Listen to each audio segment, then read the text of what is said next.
Hello, in this session we'll be looking at Eurocode 1, Actions on Structures. This follows our Eurocode 0 or Eurocode 1990. And what you should have with you is your handout. So the screen will follow your handout, which you should be starting on page 8. And you also have your structural design code. Now these are just extracts again, and you've been given extracts from the National Annex and the actual Eurocode for BS CEN1991 Actions on Structures. So we'll look through that today. Eurocode 1 is the loading code. It's applicable to Eurocode 2 to 9. It includes guidance on densities of construction of materials and stored materials. It looks at self-weight of construction works. It looks at imposed loads on buildings, including moving loads from vehicles. Eurocode 1, this supersedes the British Standard 6399. That was looking at the loading for buildings, and there's also the British Standard 648, which looks at the schedule of weights of buildings. So Eurocode 1 is what we should be looking at. And if we go to the actual code itself, so within this extract I've got Eurocode 0, and then I've got on page 28 I've got the National Annex for the Eurocode 1, and then we've got the Eurocode itself. So we've got part 1, and there are a number of parts to each of the Eurocodes, but we'll be just looking at part 1-1 for this, and we'll go through a number of the pages. So back to the handouts. We've got the contents for this Eurocode. So part 1, it's looking at the densities, self-weight. So this is replacing again British Standard 648, and then we've got actions on the structure exposed to fire. So we can see that there's a second part to Eurocode 1. We've got part 1.3, looks at snow loads. This is where you would previously look at 6399, the British Standard, and for wind loads. And we've got thermal actions and actions during execution. So there's a lot of options here. We'll mostly be focusing on the first two. This is just a print screen of Eurocode 1, the first page. So moving on. So actions are split into sort of 3 types that we'll be looking at. First, we've got your permanent. So that's what we used to call the dead load, where that's looking at the self-weight of the building, any fittings, finishes and fixed equipment that won't be moved from the property at all. Then we've got variable or imposed loads, what we used to call live loads. So this is looking at the wind and snow loads. And then we've got accidental damage. And there are some other loads that we'll just highlight, such as the quasi-permanent, which looks at snow loads within other countries. Eurocode note says actions refer to loads applied to the structure directly or to impose deformations, such as uneven settlements or temperature effects, which induce internal forces in the structure. And that's in BS CEN1990.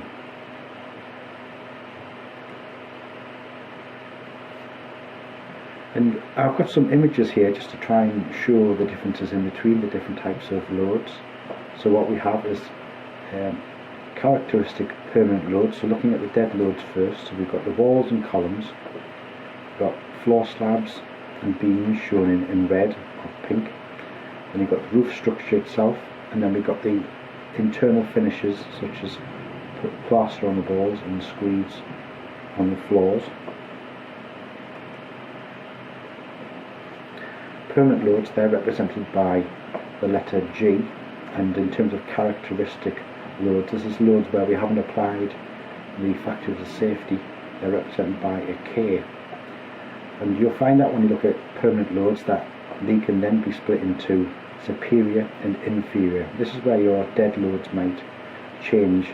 Now, in most circumstances and within the examples within this module, our GK will stay the same all the time, so we'll just be using a value of G. We won't be looking at superior and inferior.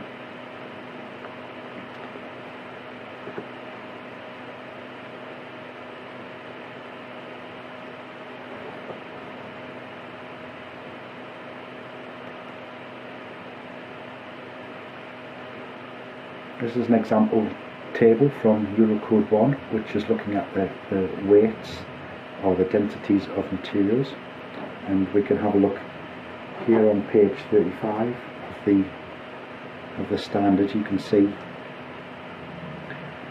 similar tables. So in the handout first, at the top of page 9, this table here, which is actually taken from the National Annex. So once again, you'll be provided with tables within the actual Eurocode, but you need to have a look and see whether it sends you to the National Annex to gather some information. But in terms of loads for our module, what we'll be doing is we'll be referring to the permanent loads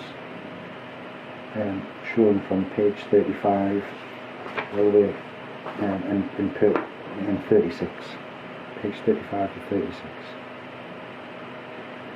And having a scan down, we can see that there's lots of different density classes for concrete. So you've got lightweight concrete, LC, and different classes here, and you've got the different densities that we'd be taking, and then multiplying that by the volume to get the mass. We use normal weight concrete, so we'll always be having this value of 24.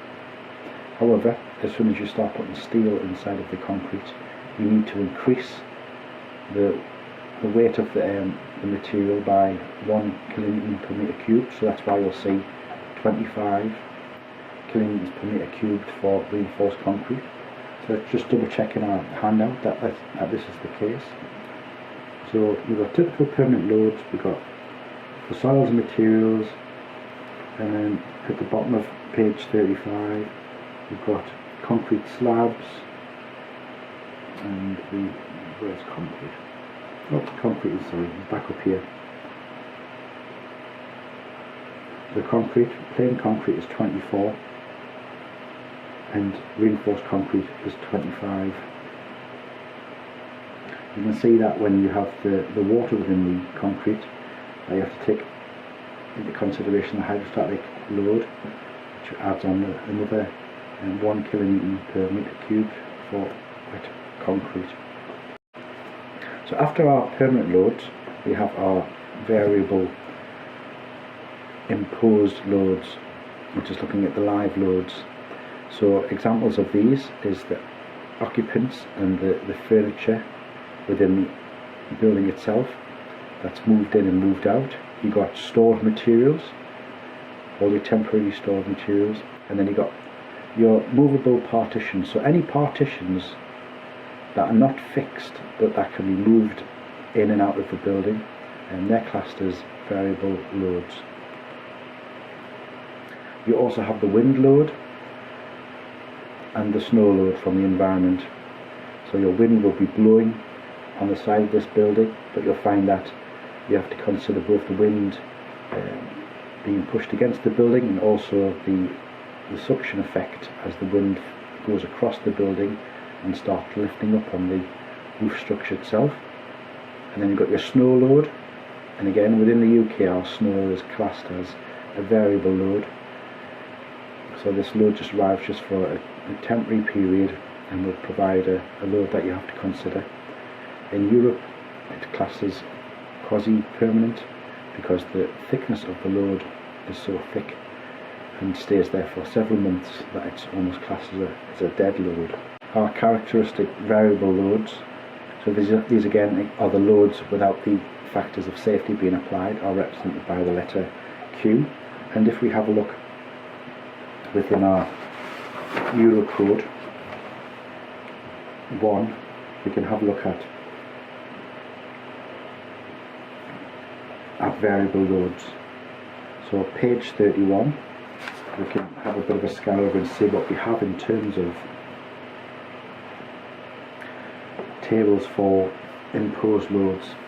So I'll show these on the screen also. First we have this table that categorizes or classifies loads. Like, you have to have a look at each of these tables and try and see what the purpose of them are, and as you're reading through the various sections, it will tell you when to refer to each table and where to take that information to. So this is on page 32 in our handout. Once you've classified a load, so just reading through one, so let's imagine that we were going to be designing a floor within a school. So what we would do is that we'd look at the different categories, and we'd look at areas where people may congregate, and we can have a look at the different types of categories how C has been split down. So we've got areas with tables and areas with fixed seats. So some of the rooms within a university have fixed seats. Let's say that we would just took that one, so we've got C2, so that would be the category that would be taken forward into our next table, which is on page 33. And you can see that you have both a small queue and a large queue, where our large queue is referring to a concentrated load, and we'll be using an example where we'll use that concentrated load. And also we've got our imposed area load, small queue. So if we take the category C2 for our last table in 6.1 and put this into table 6.2, we can go along and have a look at C2, and we go along and have a look at the UDL load that we should be considering. Now, the recommendation is in between 3.0 and 4.0, where you'll find that the underlined value is the one that's recommended by the Eurocode. So this is the one that we'll be taking. Where our UDL could be considered as a worst case with a point load, we could take a point load in kilonewtons in between 2.5 and 4, where again the recommended value is 4. And now you'll find that with the loads that there are factors that you need to apply. So this page here within your handout introduces one such factor, psi. So let's have a look at what this says. So the characteristic variable load is donated by Q, but often only a proportion of the characteristic load is required. And then you've got this, the proportion is represented by this psi value, and you'll find that you have a value psi 0, psi 1 and psi 2. Now you'll find that like the snow, the quasi-permanent snow in Europe would be referred to psi 2. You'll find that we're mostly using the psi 1 and the psi 0. Now if you wanted to have a look at these psi values, we'd have to go to the national annex for Eurocode 0 to see what these values are. So I'm going to go to the front of my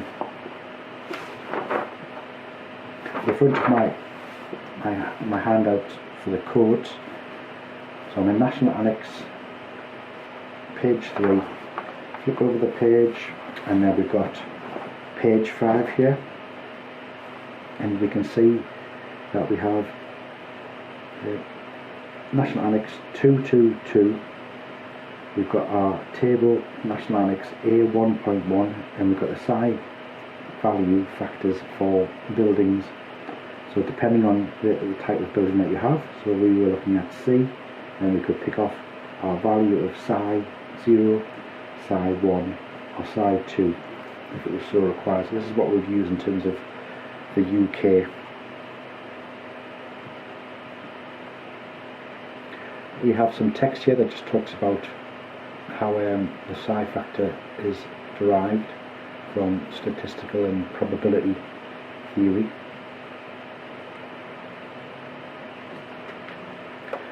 Another example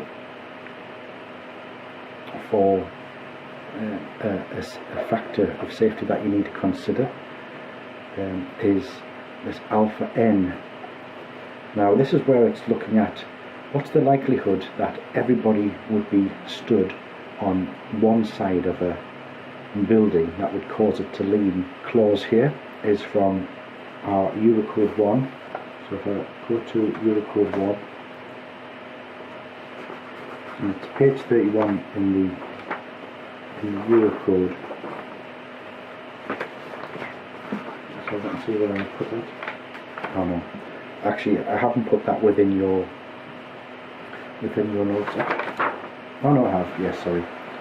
Yes, so on the bottom of page 34 we have this clause 6.3.1.2.11. So reading through, and again you just got to read through each of these clauses and try and see what they are. So we've got in accordance with 6.2.2.2 and provided that the area is classified according to table 6.1 into the categories A to D, so our category was C2, for columns and walls, the total imposed loads from the several stories may be multiplied by the reduction factor alpha n, and our alpha n is given by this formula here.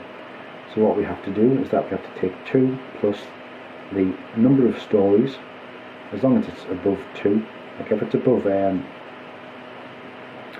if it's only 2, then you'll find that this alpha n will just have a value of 1 and will have no reduction. So if we had 8 stories, we'd have 2 plus 8 minus 2 multiplied by this psi 0. Again, that showing where that psi 0 comes from, which I believe was 0.7, and then divide by the number of stories. That's the end of this session. We'll continue Eurocode 1 in the next session.